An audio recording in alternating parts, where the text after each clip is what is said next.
Good afternoon, class.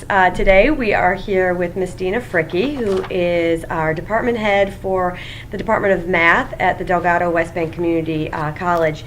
And we're going to be talking a little bit today about developmental studies. As you know, this week we are taking a look at the role of developmental studies in the American Community College, the role that those types of courses play for students, and the impact that they have on student success.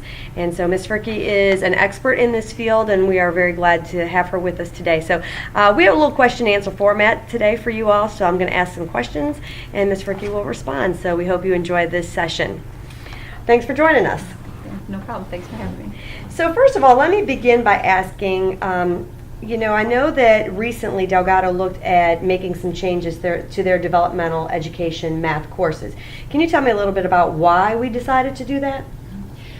The main reason that we decided to change these courses was to help the students accelerate through the series faster than what they were. We had a lot of students that if they tested at the lowest level developmental math course, it would take them 2 full years, 4 semesters to make it out of the developmental series to where they can get to a college level math course, whether it be algebra, or college algebra, or contemporary mathematics. So they were just spending way too much time. And we originally had 4 developmental courses, and that was the reason for them taking so much time. So we combined them, and we narrowed them down to 3. And we also gave many of them the opportunity to accelerate, take more than 1 course per semester to even speed up that process. And of course, we also, goals are always increase retention, increase success rates, increase completion rates. But for these particular changes, we really wanted to get them out of this rut of staying in developmental math for 2 full years. That is a long time. Yeah, it's too long. And probably impacting graduation and completion rates for those students. Financial aid. Yeah, that too. Didn't even think about that. So in terms of the model that we had originally in place, and it's sort of, piggyback a little bit on your answer, were there certain things, and I know that you looked at, I think, some statistics on what the students were there things that weren't working with our original model? Yes. Which I think was, what you're talking about, doing 1 class at a time, 4 semesters. What were some of those things that you noticed? Well, for the first, one of the main reasons for the acceleration was the fact that a lot of students don't necessarily need to take college algebra. And the way we had it set up the first time, they had to go through a basic math, if they tested that low, of course. Then a basic algebra 1, a basic algebra 2, and finally an intermediate algebra before they can get near a college level math course, whether it be college algebra or something we call contemporary mathematics. We didn't let them, the prereqs were all 4, or actually the intermediate algebra for either of the college level algebra math classes. So what we did is we actually created a more streamlined sequence, where if a student did test at the lowest level basic math, then the next level would be just algebra together, a basic algebra, not a part 1 and a part 2, not split up into 2 different levels. And from there, they could go, after just 2 developmental courses, they could go to contemporary mathematics, which would put them at a college level math after a year of developmental. And if they needed to go to college algebra for like 4-year colleges, well, then they did need to take intermediate. So we actually created 2 separate pathways. And that way, some of the programs chose the pathway that led from algebra straight to contemporary mathematics in order to fulfill the math requirements in their program. Whereas the ones that we know those students were being led to a 4-year institution, they chose the pathway that led them through to the intermediate algebra and then to college algebra. It would take them a semester longer if they started off at the beginning. So it was a way for some of these students that did not need all this math to get out. If they didn't need algebra, college algebra, or trigonometry, then they could take the path that led them to contemporary mathematics and be done with their math within a year and a half or sooner. Okay.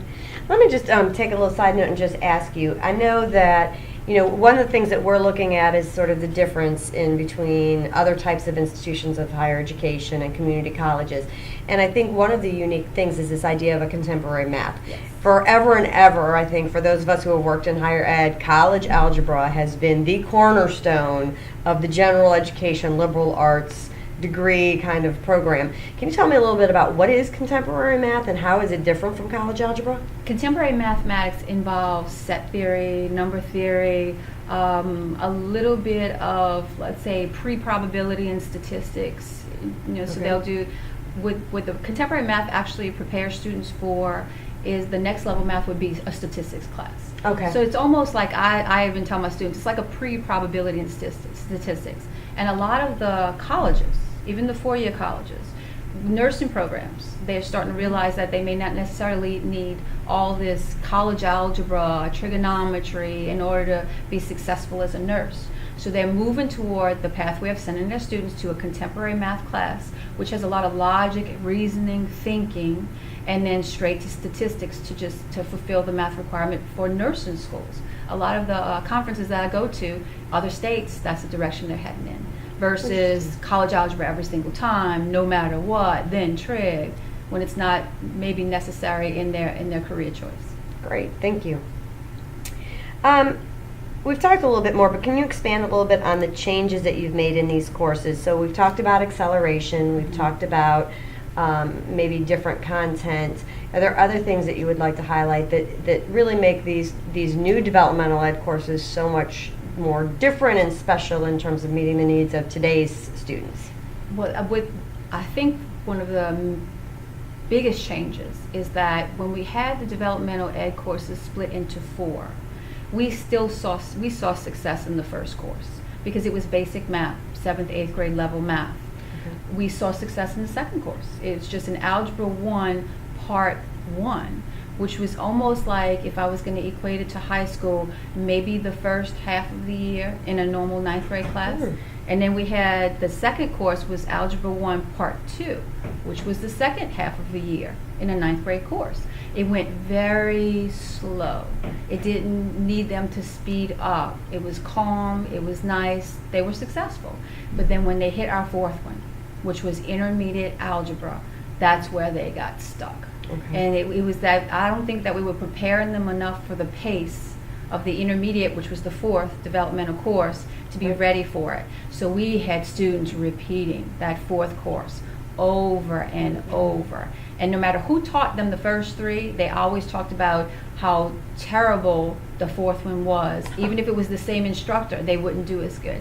And I think it was the pace that we had the first 3 set were just too easy.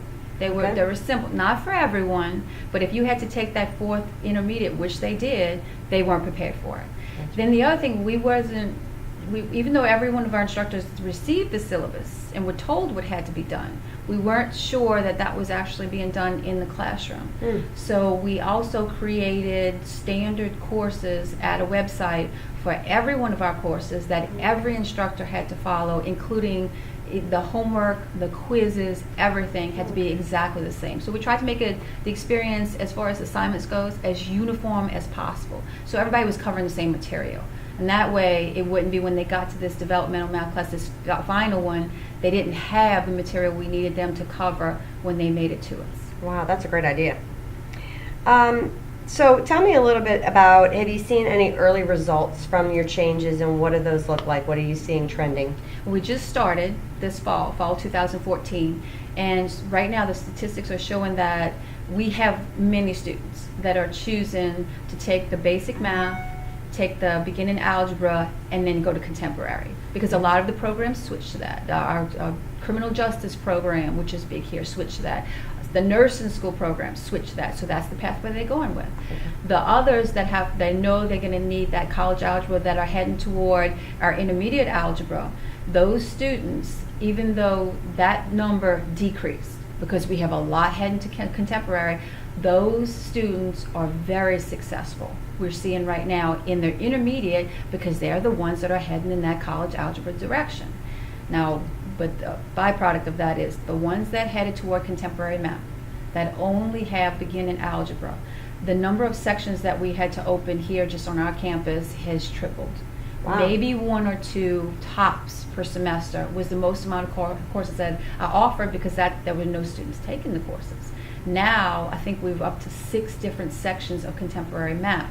So the students that had beginning algebra, one jumped straight into contemporary because that would fulfill their requirement. We're seeing a dip in success rates in there. So there's more students coming to the 120 class, contemporary math, but definitely the success rate has definitely fallen. Where Okay. in the intermediate, going to college algebra, we see success rates going up.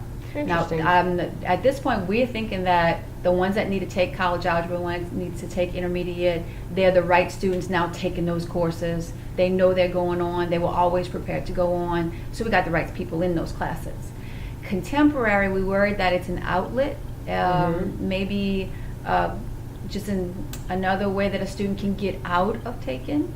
The ones that don't want Right. to take intermediate and college algebra are saying, well, let me just go in this direction. Right. So we thinking that we're getting the people that maybe aren't as prepared. And because we just made this new shift, we're not really sure yet if those statistics are even telling us what we think they're telling us. We need to go through a year or two more. Sure, makes sense.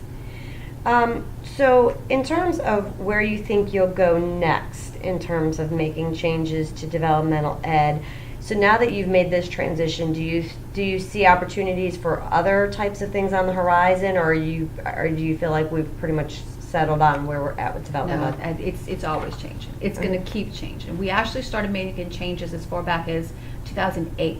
Okay. When we kind of jumped on the bandwagon with electronic redesign and trying the Emporium method, which is where it's an open lab and students come and get in so many hours of work and maybe listen to a 1-hour mini lecture during the week.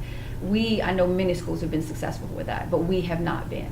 Okay. We have to get them to do the work while we have them. If we let them leave and tell them come back when it's convenient for you to come put your hours in, we didn't see them again. Gotcha. So we've been pretty much changing continuously, even before 2008, but the bigger changes began in 2008. So I don't see us stopping the changes. I think we're going to keep looking at what the statistics are showing us. Can we do this better? Can we head in a different direction? Can we tweak this?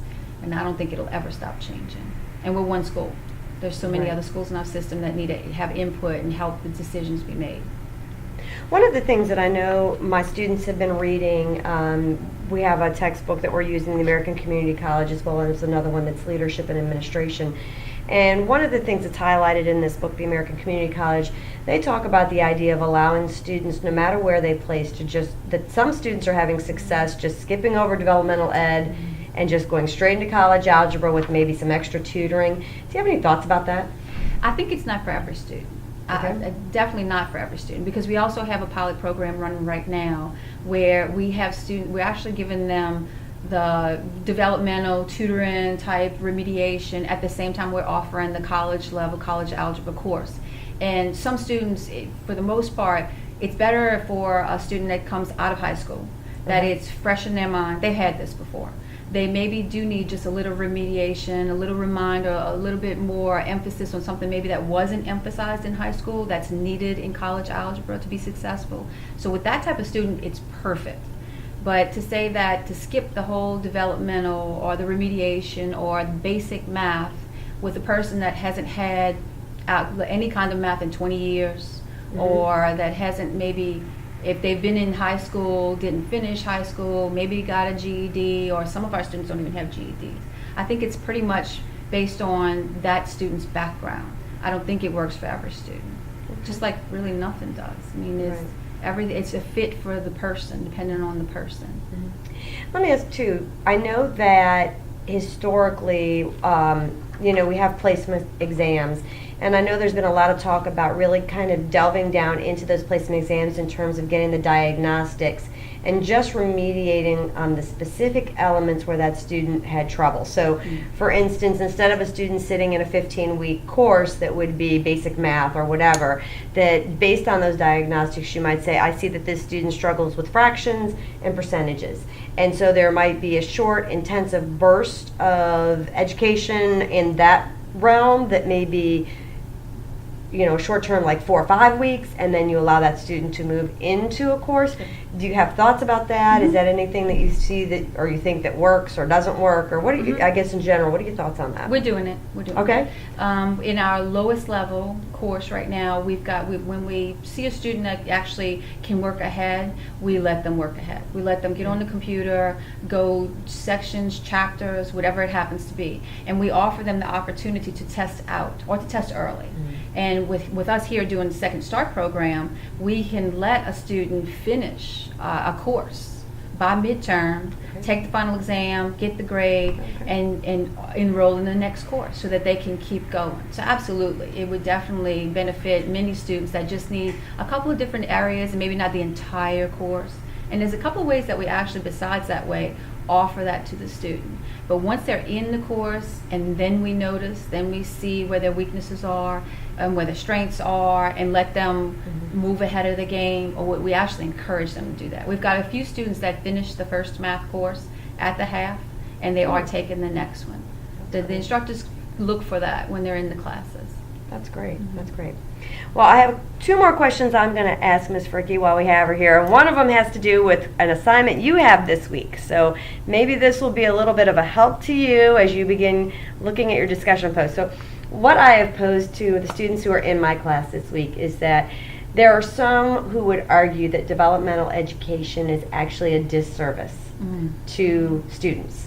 That we are for institutions where they are in this 2, 3, 4 year, whatever it is, length of time that they're spending in developmental remedial education and not really ever getting to those college level courses and getting into a program and actually completing it, that by giving them aid, by, they would say sort of pulling these students in at this level, is that it's really more of a disservice than it is assistance to the student to move ahead. And that's a question I posed to my class this week, is developmental education a disservice, or is it truly fundamental to what community colleges do? And so I'd just like to hear your thoughts on that. I know I'm putting you on the spot. I know you haven't had a chance to think about it, but... No, I think it's essential. I think it's essential, again, for certain students. I think that I know they've gone through high school. I know I taught high school. I know they've gone through the 4 years and even elementary school. They should know this. But I think somewhere along the line there's gaps. And I think that even though they memorized it, they so-called learned it, they don't understand it. Like even at our level, we get a lot of students, and I'm saying at our level, but I teach college algebra. I'll get a student that on a test, they're mad at me because I took a point off because they put 2 instead of 0.2. And it's like you're a nursing student, you're in the nursing program, you're in college algebra, but you do not understand the difference between 2 and 0.2. And then I'll say, do I want you to be my nurse? Probably not. You're right. I think it's a lot of, I still think it's fundamental, but I think we teach a different way. I think that we teach for understanding. Not that high schools don't. Like I said, I taught in high school. But when we teach, we know something's missing. We know that they are in these courses because they didn't get something. And whatever they didn't get is usually understanding the concepts, really knowing why are we doing this? Where is this coming from? How is it related to what I'm even going to do? And we've even tried to put a lot of, what program are you going into? Let me bring this problem. Let me show you why you need to know how to do this. You're in nursing, it applies here. You're in criminal justice, you should know how to do this. There's going to be certain facts along the way that they're going to take some kind of mathematical foundation for you to figure this out. Beyond college algebra. A lot of them are missing. There's gaps and there's holes that need to be filled before you can take it to the next level. So I think, of course, that it's definitely needed. It's essential. Wonderful. That's me. That's my feeling. Great. So we're just going to wrap it up. One of the things that I know about my class, from having them introduce themselves this week, because this is our first week in class when we're filming this game. You have this later on. But is that they come from across the nation. I have students from Tennessee and Texas and Alabama and Louisiana. So I'm just wondering, can you talk a little bit about where do you think developmental education will go nationwide? I know that you're networked. I know that you talk with a lot of math educators and developmental education specialists around the nation, and you're networking. And so if you were talking to this group knowing that they're out in other states looking at developmental education, what do you see happening in the future in terms of trends nationwide? I think the workforce development's it's right now it's a big push. I think that the developmental courses and maybe even some of the college level courses are going to become more streamlined and geared toward a particular program or a particular career. Like specifically, what math do I need? Do I need college algebra? Do I need just basics? So even though we're calling it developmental, it's a necessary math that when students have to know their basic concepts. I mean, am I going to be able to use a calculator when I'm in surgery? Probably not. So you should be able to pull out those numbers quickly. If that's the emphasis, then that's the math that person should be taking, in that program versus math courses that they don't need. So I think it's going to become very, very specialized and looking at the programs, looking at the different pathways that a student chooses versus the old-fashioned, you have to take college algebra. This is the first math class you have to take for college level. I think that's pretty much disappearing every year, every time we have conversations, because just like the students say, why do I need this math? We keep going back to, why do they need this math? Let's give them the one that they need. And from the conversations that I've had with different people in different states, they're definitely moving in that direction. They're starting to step toward it, which I think we are too. We're getting there. So it almost sounds like we're moving away from this concept of a one-size-fits-all general education basis or foundation for students to saying, let's really take a look at the individual students and craft an academic plan that fits them where they're at and where they want to go. Definitely. And I think that's exciting. We've moved from the word remedial, which we don't use anymore, to developmental. And I'm not sure that we're going to keep that word, because I think it ends up becoming the math that's necessary for the program. And if it happens to be a basic math, why do we need to call it developmental if that's the math they need? I mean, it's just their first level math, regardless of the fact that maybe it was considered once to be a lower level. It's what needs to be emphasized in that program. So I don't know that the word developmental might go away, and they may construct a new word, just like the words keep changing constantly. I don't think the programs are going to look at changing completely away from what we call developmental math. I think they're just going to be using it a different way. Right. That's great news. So class, one of the things that I think is a good takeaway as well from this is the idea that that a lot of these skills are foundational, and they're foundational to the success of the student moving forward. I always share with my financial aid staff that I supervise that some of the skills that they're teaching as students as they go through the financial aid process are very important to their life skills, just like with the basic math. Students are going to need to know how to balance a checkbook maybe, or at least balance their account off their ATM and their debit cards online, right? But also to be able, simple things like to know whether or not the person at the grocery store is giving you the correct change, if there's especially not a calculator around.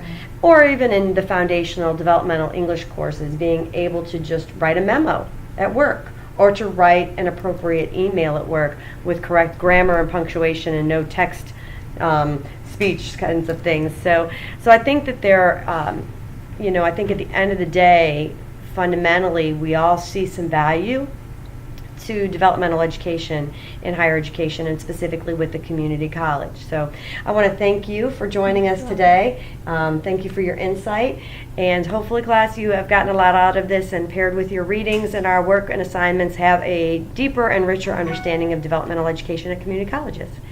Thanks.